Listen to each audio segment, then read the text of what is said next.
राष्ट्रिय स्वतन्त्र पार्टी रासपाका सभापति रवि लामिछाने र संसदीय दलका नेता बालन शाहबीच राजनीतिको गतिलो केमिस्ट्रीको कथा कोरिएको छ। आज प्रधानमन्त्रीको शपथ लिँदै गरेका बालन शाह र सभापति लामिछाने बीच राजनीतिक साइनो 3 महिनाको मात्र भए पनि यसको मर्म र प्रश्न उत्तरको साइनो 4 वर्ष अघिकै थियो, जब बालन काठमाडौँ महानगरपालिकाका मेयरका उम्मेद्वार बनेका थिए।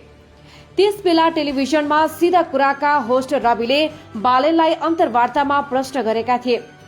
मेयर जित्ने बालनको अचम्मको दावीबारे व्याख्या गरेका उनी रवि राजनीतिको यस्तो मोडको सान्दर्भिकतामा पुगे कि केन्द्रीय समितिको बैठक र संसदीय दलको बैठकमा बालनलाई नेता प्रस्ताव गरी प्रधानमन्त्री बनाउने संघारमा छन्। नेपाली राजनीतिमा पछिल्लो समय एउटा रोचक र अभूतपूर्व मोड यही हो। कुनै समय काठमाडौँ महानगरको मेयरका लागि स्वतन्त्र उम्मेदवारी दिँदा बालन शाहलाई भिजनमाथि प्रश्न गर्ने रवि लामिछाने र उनको पार्टी रासपा आज तिनै बालनलाई देशको कार्यकारी प्रमुख अर्थात् प्रधानमन्त्रीको साझा उम्मेद्वारका रूपमा अघि सार्ने औपचारिक निर्णयमा पुगे। बनाउने सहमति चुनाव अघि नै बनिसकेको थियो।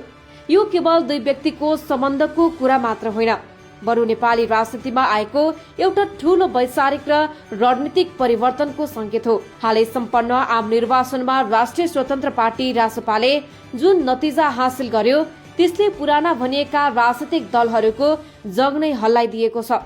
रासपा 2/3 बहुमतमा 2 मत कम सहित 182 जनाको संख्यामा सदनमा उपस्थित छ। सांसदले बिहिबार नै शपथ लिइसकेका छन्। नो नट अगेनको नारा र वैकल्पिक राजनीतिको एजेन्डा बोकेर चुनावमा होमिएको रासपाले अप्रत्याशित रूपमा धेरै सिटहरू जित्न सफल भयो। स्थापित दलका दिग्गज नेताहरू समेत पराजित हुन पुगे। सांसदहरूको शपथ ग्रहण सकिए लगतै रासपाले सदनमा एउटा बलियो शक्तिको रूपमा उपस्थिति जनाएको छ। तर रासपाको लक्ष्य केवल संसदमा बस्नु मात्र थिएन, बरु मुलुकलाई नयाँ नेतृत्व दिनु थियो। यही बिन्दुमा रासपाले एउटा मास्टर स्ट्रोक चाल्यो। मिशन प्रधानमन्त्रीका लागि बालन शाहको चयन र यसको मूर्तता आजबाट पूरा हुनेछ।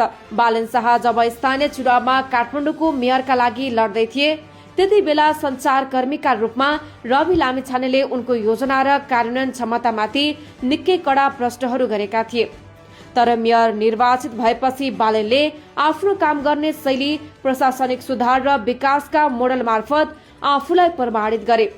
बालनको कार्यशैलीले जनतामा एउटा बलियो भरोसा निर्माण गर्यो। रवि लामिछानेले बुझे कि अहिलेको जनमत पुराना दलहरूबाट वाक्क भएको छ र उनीहरूले बालन जस्तै डेलिभरी दिन सक्ने पात्रलाई यो देशको नेतृत्वमा देख्न चाहेका छन्। त्यसैले व्यक्तिगत अहमभन्दा माथि उठेर रासपाले बालन शाहलाई प्रधानमन्त्रीको उम्मेद्वार बनाउने निर्णय गर्यो। यो निर्णयले केमिस्ट्री मात्र मिलाएन, बरु आम जनताको भावनालाई पनि सम्बोधन गर्यो। बालनलाई प्रधानमन्त्री बनाउन रासपा कसरी सक्षम भयो? रासपाले चुनावमा प्राप्त गरेको उल्लेख्य सीट र लोकप्रिय मतले उसलाई सरकार निर्माणमा सीधा प्राधिकार दियो। जनताले दिएको यो म्यान्डेटले रासपालाई नयाँ र साहसिक निर्णय गर्ने साहस दियो। रासपाले पुराना दलहरू जस्तो पदको मोहमा नफसी देश बनाउन सक्ने पात्रलाई अघि सार्ने नीति लियो। बालनको लोकप्रियता र रासपाको सांगठनिक शक्ति मिल्दा एउटा अपराजित शक्ति निर्माण भएको छ, जुन अहिले घुलित नै बनिसकेको छ। अन्य साना दल र स्वतन्त्र सांसदहरूलाई पनि बालनको नाममा गोलबन्द गर्न रासपा सफल देखिन्छ। पुराना दलहरूभित्रै रहेका युवा नेताहरू समेत बालनको पक्षमा उभिन सक्ने वातावरण रासपाले सृजना गरेको छ। बालनले महानगरमा गरेको सुधारका कामहरूले उनलाई राष्ट्रिय स्तरको नेताका रूपमा स्थापित गरिसकेको थियो। रासपाले यही पर्फर्मेन्सलाई चुनावी र संसदीय मुद्दा बढाउन सफल भयो। हिजो प्रश्न सोध्ने रवि र जवाफ दिने बालन आज एउटै लक्ष्यका लागि सहकार्य गर्दैछन्। यो नेपाली राजनीतिको एउटा सुन्दर पक्ष हो, जहाँ विचार र कार्यक्षमताले स्थान पाउँदैछ। रासपाले बालन शाहलाई प्रधानमन्त्री बनाएर केवल एउटा व्यक्तिलाई मात्र अघि सारेको छैन, बरु नेपाल अब युवा र सक्षम नेतृत्वको हातमा जानुपर्छ भन्ने स्पष्ट सन्देश दिएको छ। सांसदहरूको शपथ ग्रहण पछिको यो नयाँ अध्यायले नेपालको राजनीतिमा नयाँ आशाको सञ्चार गरेको छ। यदि यो केमिस्ट्री सफल भयो भने नेपालले दशकौं पछिको राजनीतिक अस्थिरताबाट मुक्ति पाउने निश्चित छ।